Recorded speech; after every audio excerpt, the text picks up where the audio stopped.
Rescue team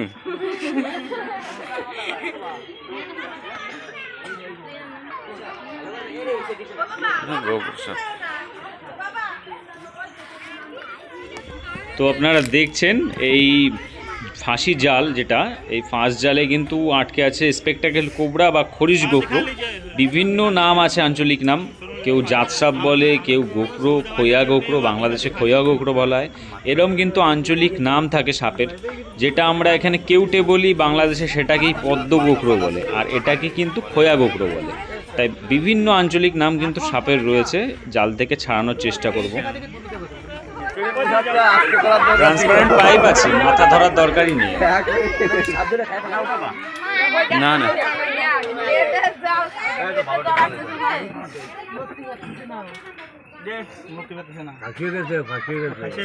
দু জায়গায় আটকেছে, দুটো জায়গায়,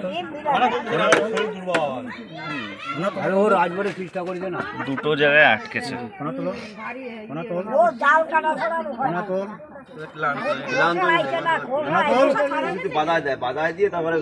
ওখানটা জাল আটকে আছে তো খোঁচা দিও না বেশি, তাহলে ওর অসুবিধা হবে।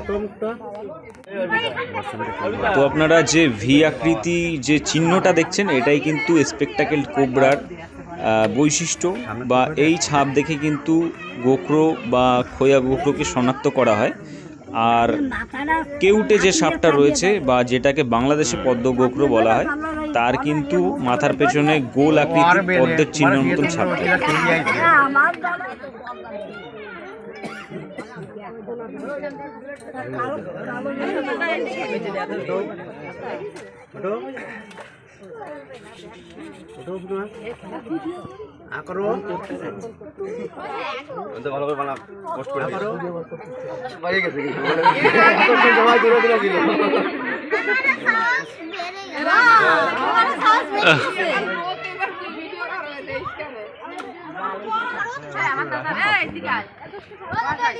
তুমি ধরো, আমি কেটে দিন, কেটে দেবো। কোনটা এটা? জাল জাল ধরো, আমি তাহলে মাথাটা ঢুকিয়ে দিই।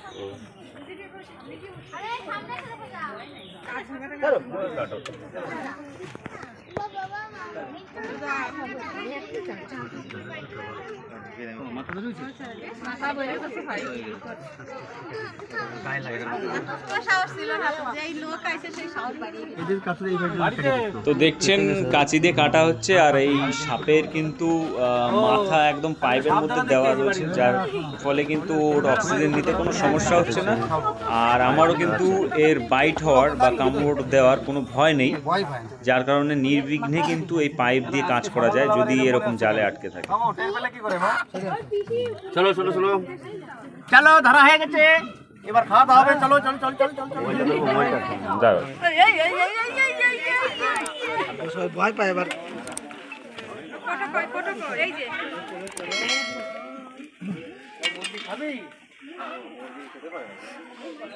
অনেকটাই বড়। দেখতে পাচ্ছেন এই পাইপ থাকলে অনেকটা ইজি হয়। পাইপের জন্য আমি বার করতে পারি।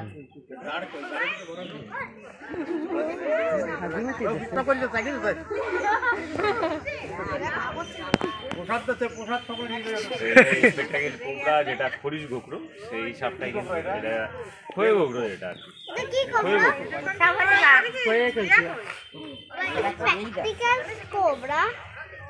এর কিন্তু দাম কিন্তু 100 থেকে 150 টাকা একটা পাইবে। কিন্তু তা সত্ত্বেও অনেক রেস্কিউয়ার এমন আছেন যে হাতে মাথা ধরতে গিয়ে দেখেছেন চ্যানেলে কিছুদিন আগেই একটা রেস্কিউয়ার মারা গেছে। মাছ ধরার জালে কিন্তু সাপ আটকে ছিল, গোখরো সাপ, কিন্তু সেই ক্যাজুয়ালি হাত দিয়ে মাথা ধরতে গেছে। আর এরা কিন্তু সবসময় ভয় থাকে, এই কারণেই কিন্তু মানুষকে দেখলেই ভয় পায়, আর তখনই কিন্তু আত্মরক্ষার জন্য কিন্তু কামড়ে দেয়। তো এইভাবেই কিন্তু দুর্ঘটনাগুলো হয়। তো যারা একটু সাপ রেস্কিউ করেন, অন্তত এই ধরনের পাইপগুলো ইউজ করবেন, একদম ইজি, একদম কোনো টেনশন থাকবে না সাপ রেস্কিউ। তো এটা ভেতরে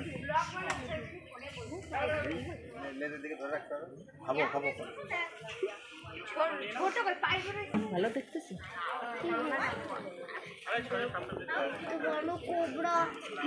ওই ছোটটাই ওর অনেক সমান জায়গা ওই রাস্তায় চলো ঠিক আছে, আপনি এই ফটোটা নিয়ে আসেন। এখন তো বসছেন সব। ওই ব্যাগটা নিয়ে যাবে সামনে তো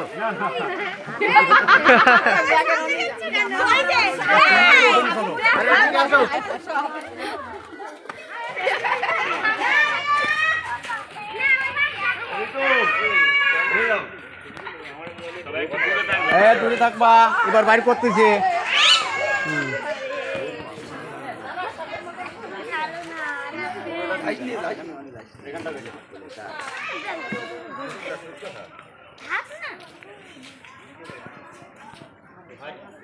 ওই বড় সাইজ এদের যদি ছাড়া পায় তাহলে বলবে না।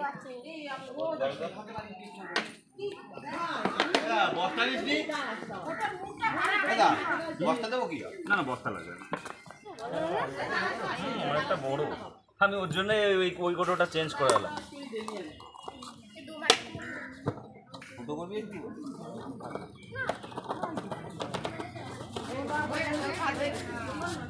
খালি এক্সপিরিয়েন্স থাকার দরকার ভাই। মুখটা ফুটো করে উল্টো পাল্টা এক্সপিরিয়েন্স কেটে না যায়। যাও, তুমি মারি দাও। কাইচিখানা ভালো আছে। তো আপনারা দেখলেন বিষ্ণুপুরের এই জায়গা থেকে এই পাড়ার সবার উদ্যোগে কিন্তু সাপটা রেস্কিউ করা সম্ভব হলো। জালে খুব বাজেভাবে ফেসেছিল খরিশ গোকরো বা স্পেকটাকেল কোবরা। আর গত একটা শর্ট ভিডিওতে আপনারা দেখেছিলেন একটা স্পেকটাকেল কোবরা বা খরিশ গোকরোর বাচ্চা, যার ফনার পেছনে কিন্তু খড়ম ছাপ নেই। আর ওই সাপটার কিন্তু কখনোই খড়ম ছাপ হবে না, কারণ বিভিন্ন সময় মেলানিন বা রঞ্জকঘটিত কারণে কিন্তু এই ধরনের রোগগুলো হয়। এতে সাপের কোনো ক্ষতি হয় না, কিন্তু মানুষের অনেক সময় চিনতে অসুবিধা হতে পারে।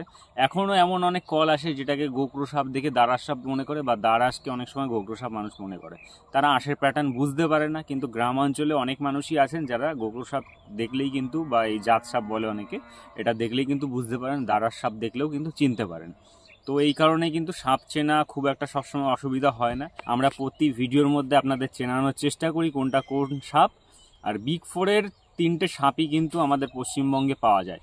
আর একটা কোশ্চেন ছিল যে অনেকে মনে করেন যে রাসেল সাপের কত সময়ের মধ্যে এত বাচ্চা দেয়। রাসেল সাপের কিন্তু বাচ্চা দিতে একবারেই কিন্তু অত বাচ্চা দিয়ে দেয় না, মোটামুটি 12 থেকে 36 ঘন্টা পর্যন্ত টাইম নিয়ে রাসেল সাপের বাচ্চা দিতে থাকে। একসঙ্গে 75টা অবধি কিন্তু রাসেল সাপের বাচ্চা দেয়। আর অনেকে বলেন যে সাপ মেরে ফেলা উচিত, তো এটার আমি কখনোই পক্ষপাতী নই। বিভিন্ন প্রাণী কিন্তু প্রকৃতির সৃষ্টি, কেন এই প্রকৃতির উপর কিন্তু কিছু নেই। প্রতিটা প্রাণী কিন্তু প্রকৃতির সৃষ্টি, এই কারণে সব প্রাণীকে বাঁচিয়ে রাখতে হবে।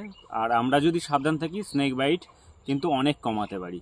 তো আমাদের কাজ, আমাদের ইনফরমেশন যদি ভালো লাগে লাইক শেয়ার কমেন্ট করে সাপোর্ট করবেন। ভালো লাগলে চ্যানেল সাবস্ক্রাইব করে রাখবেন। দেখা হচ্ছে অন্য কোনো ভিডিও নিয়ে। ততক্ষণের জন্য বিদায় নিচ্ছি। সবাই আপনারা অনেক অনেক ভালো থাকবেন, সুস্থ থাকবেন আর সাবধান থাকবেন।